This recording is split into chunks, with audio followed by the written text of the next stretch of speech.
Queridas alumnas y alumnos de la asignatura Formación Cívica y Ética de segundo grado, soy la maestra Patricia Germán y me da mucho gusto estar nuevamente con ustedes.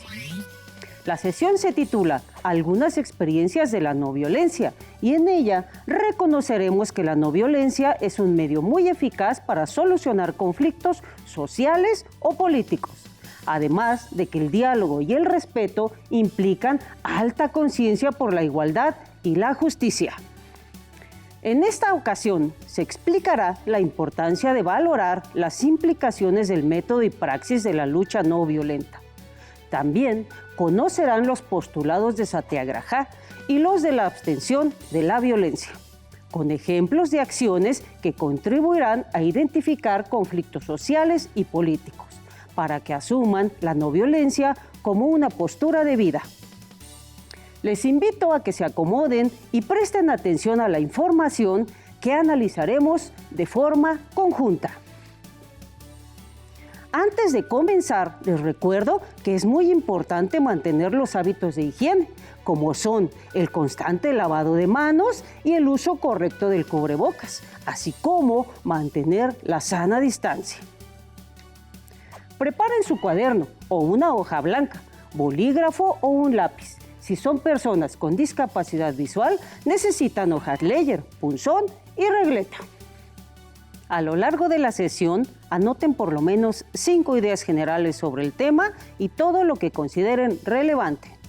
Iniciamos. Recordemos que resolver conflictos, sobre todo aquellos que afecten la dignidad humana, implica hacer una amalgama de acciones, a veces desobedientes, pacíficas o imaginativas, que tengan en común el empleo de medios no violentos y escapen a la estrecha visión unidireccional de nuestra historia, vista solamente desde la confrontación. Y que la no violencia es una afirmación, una forma de estar en la vida, una propuesta positiva para abordar los conflictos, transformarlos, superar las injusticias y reaccionar ante la pasividad y la apatía. Así, necesitamos entender la posición de las y los otros, porque ahí se encuentran el origen y la solución de los conflictos. Esto implica ser capaces de hacer una radiografía, un mapa psicopolítico de cómo piensan las y los otros. Entender no significa aceptar o acomodarse a lo que piensan, pero sí reconocer que piensan distinto y por lo tanto necesitamos estar abiertas y abiertos a sus posibles razones. Lo que debemos dejar muy claro es que nunca se usará la violencia. Por el contrario, se usarán métodos de acción de la no violencia, como la concienciación, protesta, resistencia, persuasión o desobediencia. Es importante saber que la postura no violenta significa que lo que se haga por las personas tendrá un beneficio común. Escuchémoslo en voz del psicólogo Francisco Cervantes, quien nos habla de las ventajas y necesidades de realizar luchas en la actualidad y en nuestro entorno. Continuando con las ventajas de hacer acciones no violentas para defender nuestros derechos, para transmitir nuestra opinión, yo como parte de la sociedad civil diría que las acciones no violentas buscan la concertación, la negociación, la escucha y la defensa concertada y colaborativa. Seguramente en tu colonia, en tu comunidad, en tu municipio hay infinidad de consejos consultivos. Ganamos con el diálogo, con la cercanía, con el enriquecimiento de propuestas, ganamos con la colaboración, el sector privado, el sector social, el clero, muchas instituciones civiles, muchas organizaciones ayudamos. La concertación también ayuda porque en el país habemos infinidad de asociaciones que estamos resolviendo problemas de la niñez, de la infancia, de la alimentación, de cuestiones ecológicas, cuestiones económicas, cuestiones de empleo. Nos organizamos más para hacer mejores propuestas. Hay otras muchas ventajas que tienen que ver con que se enriquecen las concertaciones, las ideas. Todos participamos para resolver ese problema del agua, ese problema de la seguridad, ese problema de la delincuencia, de atención a adultos mayores, a tener mayores parques, etc. El diálogo, la concertación, la participación ciudadana y sobre todo la corresponsabilidad son grandes ventajas. Hacer acciones no violentas para defender nuestros derechos, participando con responsabilidad, es de una gran ayuda a la sociedad. Tú puedes seguir participando y pidiendo y exigiendo tus derechos, organizándote, creando cosas, haciendo labor, porque el problema es de todos y todos tenemos que participar en la solución de los mismos. Y tú eres parte también de la solución. El especialista nos invita a reconocer las ventajas de realizar acciones no violentas, conscientes y concertadas, de colaboración, para enriquecer y participar en la resolución de problemáticas comunes que nos afectan a todas y todos. En esta sesión trataré de contribuir a desarrollar su imaginación y avanzar en el camino de la desobediencia civil y la no violencia activa para un proceso de transformación social. En ese sentido, les pregunto, ¿de qué manera responden ante las injusticias que observan? ¿Alguna o alguno de ustedes ha sido protagonista para la solución de un conflicto que dañe la dignidad de alguien más? Prestemos atención al siguiente video, que nos muestra las bases de la lucha desarrollada por Gandhi en favor de la no violencia, para reafirmar que las acciones por la dignidad humana tienen un sustento sólido. El pionero de la filosofía de la no violencia es Mahatma Gandhi, al ser capaz de dirigir a la India hacia su independencia.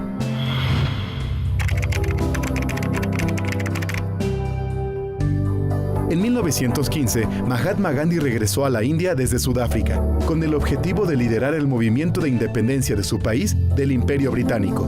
Para ello, Gandhi empleó la filosofía de la no violencia. Aplicó los métodos de la desobediencia civil y el satyagraha, o fuerza de la verdad, como Gandhi solía llamarlo, con lo que mostró a su pueblo la manera de hacer justicia mediante procedimientos pacíficos. Así, por ejemplo, en abril de 1930 realizó la Marcha por la Sal. Recorrió 380 kilómetros para llegar al Océano Índico, donde recogió con sus manos unos granos de sal. Ese gesto fue suficiente para que la población mostrara su resistencia a la prohibición para recolectar sal. Miles de seguidores imitaron a Gandhi, tomando directamente la sal de mar. Muchos de ellos fueron encarcelados y acusados de ladrones. Los ingleses mantenían el monopolio de la sal, por el que cobraban un impuesto sobre este producto que les redituaba anualmente cerca de 115 millones de francos oro. El Imperio Británico no estaba dispuesto a perder esas ganancias. Por eso, un mes después de su visita al Océano Índico, Gandhi junto a miles de personas llegaron al depósito gubernamental de sal de Dharasana. En respuesta, los policías custodios del lugar les propinaron garrotazos y detuvieron a la mayoría, entre ellos al mismo Gandhi. Esta vez permaneció 9 meses en la cárcel, pero tiempo después se reconoció que los pobladores de la India tenían el derecho de recolectar sal. Luego de la independencia lograda en 1947, el pueblo hindú continuó aplicando las enseñanzas de su líder y guía, quien además continuó trabajando para construir una cultura de paz a través del principio de la no violencia. Como vimos y escuchamos, el video nos muestra un ejemplo de resistencia y ventajas cuando se participa activamente en beneficio común. Se enmarca dentro de los métodos y praxis de la no violencia, que se refieren a la lucha satyagraha, que se fundamenta en valores y argumentos ético-políticos, así como en postulados que se sustentan en la creencia de bondad inherente al ser humano, el poder moral y la capacidad de no hacer sufrir al oponente, sino de convencerle con la verdad. Satyagraha se traduce como la búsqueda, la fuerza o la persistencia de y en la verdad.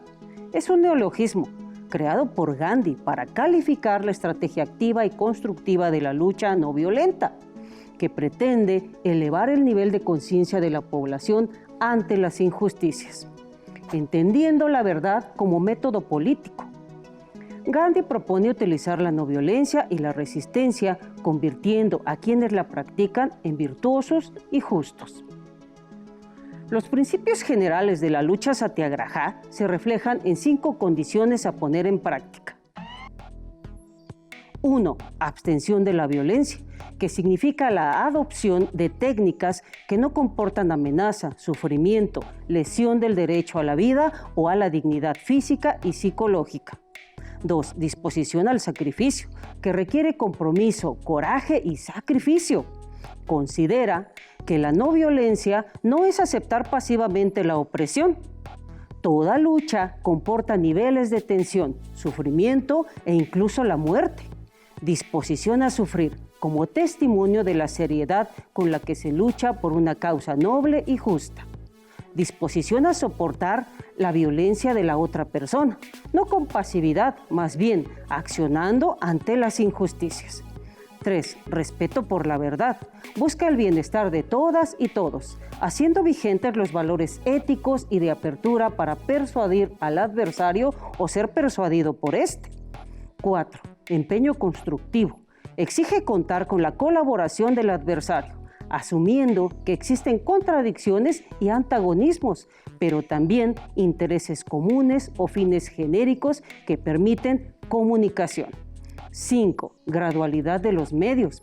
Exige que no se recurra a las formas más radicales de la lucha no violenta, sin hacer un programa constructivo que implique llegar a una solución honorable y aceptable para todas las partes.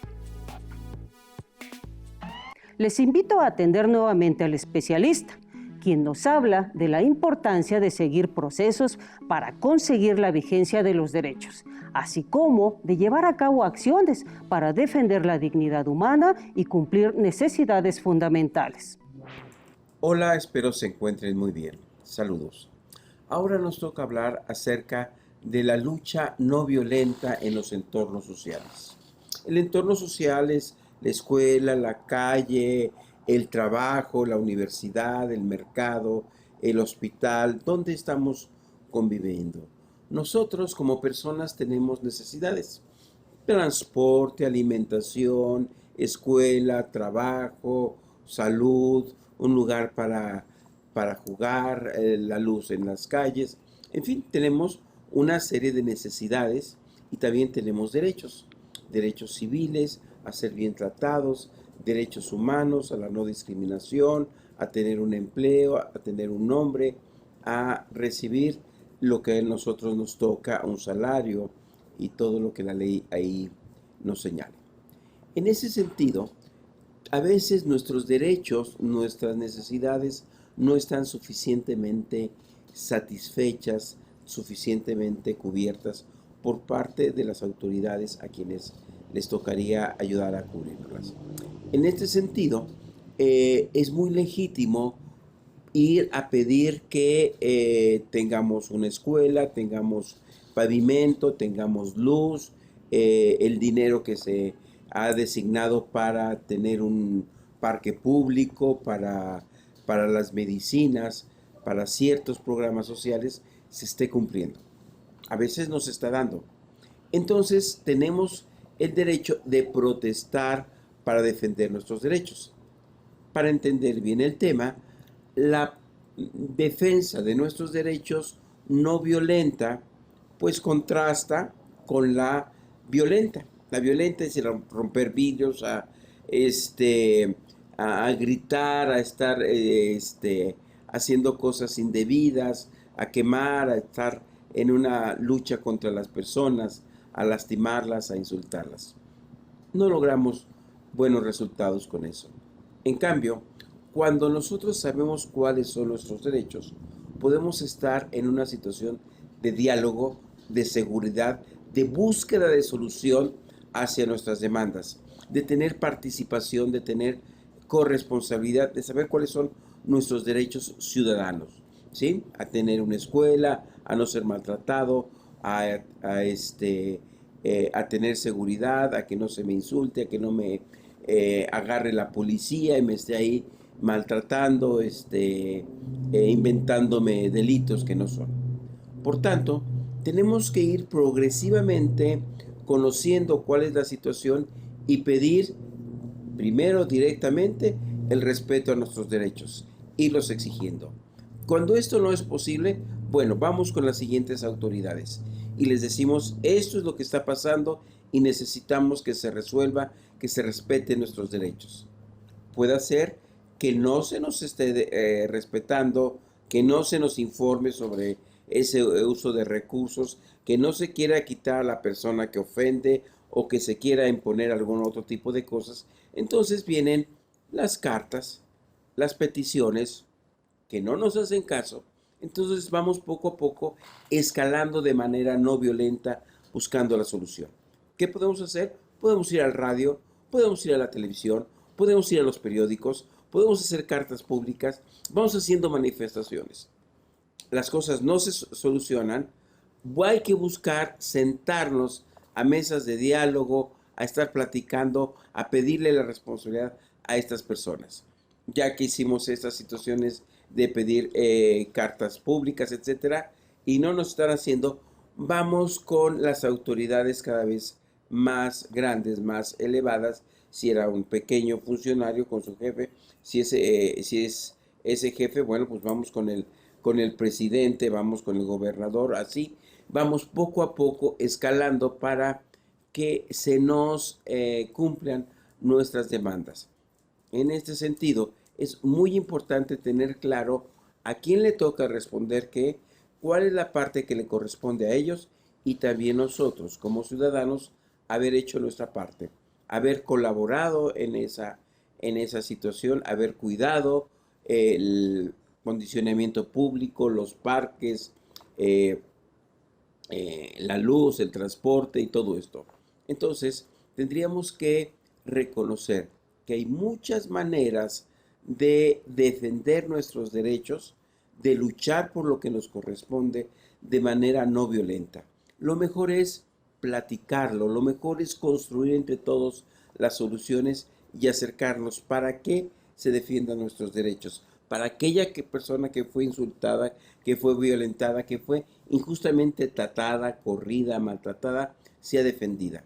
Tendríamos que ser solidarios, cooperativos para que todo esto se mejore y no dejar que se pisoteen nuestros derechos, pero tampoco caer en situaciones que nos van a tener problemas.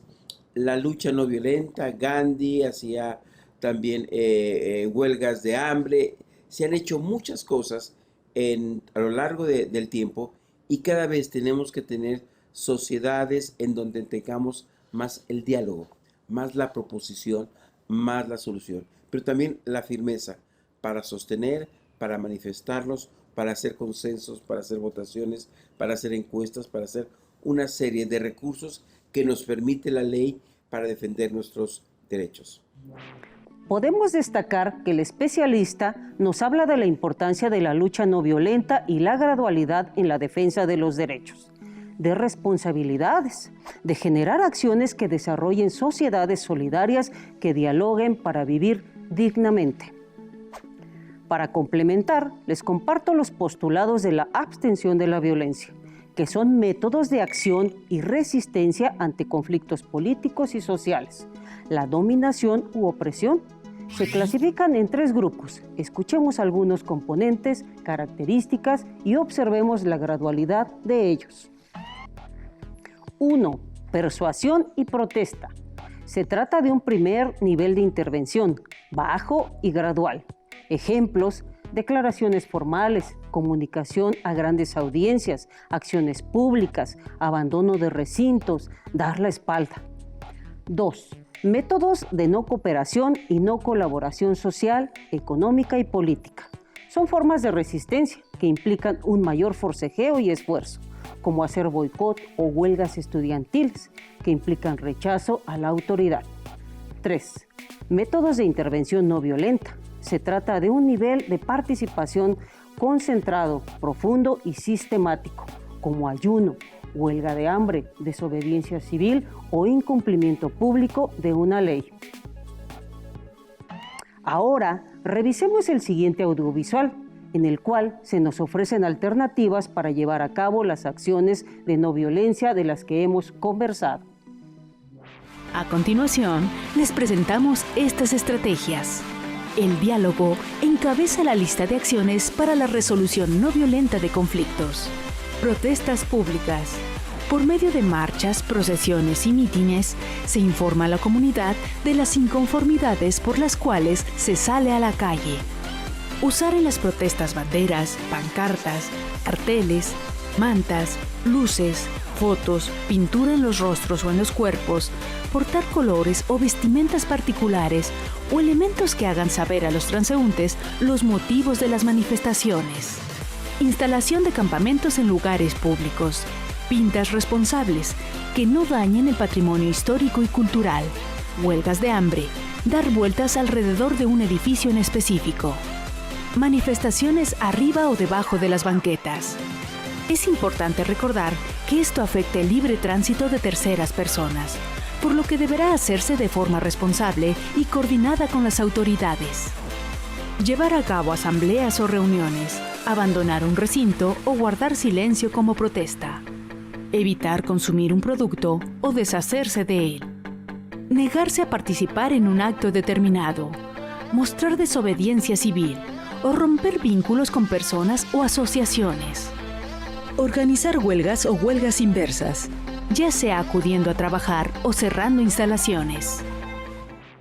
Como observamos y escuchamos, al protestar es necesario comenzar por métodos livianos y sutiles para escalar hacia otros más vigorosos, teniendo presente que las acciones implican aceptación de cierto sufrimiento propio para transformar el comportamiento y, si es posible, la conciencia de las y los otros. Con la intención de azuzar su imaginación y avanzar en el camino de la comprensión del sentido de la desobediencia civil y la no violencia, les invito a escuchar en voz de una adolescente que participa en nuestra sección La Voz de la Juventud, la adaptación del cuento llamado El Loco, que narra una experiencia de un conflicto resuelto por vías no violentas. Esta es la historia de Tiuna, una pequeña ciudad andina que se rebela contra la opresión de los magnates de la mina de oro donde trabaja la mayoría, y contra la desvergüenza de un poder que no respeta ni a las personas ni a la tierra. Las casas se encontraban pintadas de colores vivos, así que, para reprimir la rebelión, el magnate ordenó a un pelotón suministrar la pintura necesaria y blanquear todas las paredes. Los soldados comenzaron a blanquear las fachadas de las casas. Algunas madres corrían con los niños a la plaza principal para protegerlos. Las demás personas se enfrentaban con los soldados. Todo era un caos. Belcebú preguntó a uno de los soldados: ¿por qué borran los colores de nuestras casas? Las casas son nuestras y de colores son nuestras paredes. El soldado se sintió incómodo y vio a sus compañeros y contestó: nosotros hacemos lo que se nos ha ordenado. Apártense. Apártense o... No dijo lo que harían si no se apartaban. Miró a sus compañeros y les dijo: nos han dicho que blanqueemos y blanqueamos, ¿entendido? Los soldados levantaron las trochas mientras las personas seguían tratando de impedirlo. De pronto, desde el fondo de la calle se acercó el loco y riendo gritó: ¡bonito! El nuevo muro es más bonito. El loco, que sin dejar de reír, dijo: eso es, colorearemos. Colorearemos. Tomó de la mano de un soldado la brocha y trazó una línea que pasaba sobre todos los cuerpos de los jóvenes y concluía en el muro. El soldado sonrió. Era mejor así. No desobedecían y al mismo tiempo no fastidiaban. Y así, en las paredes, quedaban dibujadas las siluetas de los pobladores de Tiuna. De pronto, todos corrieron a los muros. Se recargaron en ellos siguiendo al loco. Hasta el alcalde se dejó blanquear. ¿Qué tal? Como escucharon, se logra un proceso de transformación social. Se empeñan convicciones personales, capacidad de sacrificio, esfuerzo, resistencia moral y, en definitiva, se opone a las injusticias, haciéndolo de manera eficaz, creativa, ética, honesta y leal. Vamos a realizar el reto de la sesión. Tendrán que poner en práctica sus habilidades socioemocionales, hacerse muchas preguntas, recordar las 3 P que tiene un conflicto para mirarlo con objetividad: persona, problema y proceso, y considerar las alternativas de sumisión, competición, confrontación, colaboración y negociación para resolverlo, además del uso de un método o algún postulado revisado en esta sesión. Escuchen con atención el conflicto, escríbanlo y resuélvanlo. En una ocasión, un profesor le dijo a la más destacada de sus alumnas: «Tú no puedes sacar 10 en mi asignatura, aunque tu desempeño y tus evaluaciones lo digan, ya que solamente una divinidad sacaría la más alta calificación. A mí, que soy tu maestro, me corresponde el 9, y a ti, que eres mi alumna, te corresponde el 8. Así que esa será la nota que aparezca en tu boleta». Hay que resolver la situación, ya que evidentemente es injusta. Platiquen el caso con su familia, consideren opiniones diversas, agreguen ideas y resuélvanlo aplicando la no violencia. Recapitulemos. En la sesión reconocieron las implicaciones de la lucha no violenta, así como su método y praxis. Conocieron los postulados de la Satyagraha y los de la abstención de la violencia, y ejemplos en la práctica de dichos métodos. Comprendimos que la no violencia es un medio eficaz en la búsqueda de la verdad, una acción cordial basada en el diálogo y el respeto a la vida. Les invito a que consulten su libro de texto para informarse más sobre el tema. Recuerden que la no violencia es una serie de acciones permanentes en contra de las injusticias. Recuerden que seguimos explorando y descubriendo en Aprende en Casa 3. Continuemos generando saberes y sigamos adelante en este ciclo escolar. ¡Hasta luego!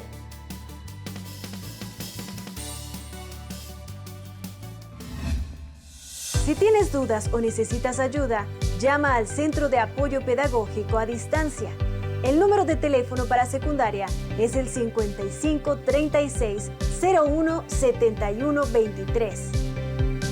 Si requieres consultar los libros de texto en versión digital, recuerda que los puedes encontrar en la página conalitec.cep.gov.mx. Y recuerda que también cuentas con el sitio aprendeencasa.cep.gov.mx, en donde podrás ver nuevamente los videos de los programas y además encontrarás actividades para fortalecer tus aprendizajes. También te invitamos a que consultes la plataforma nuevaescuelamexicana.cep.gov.mx.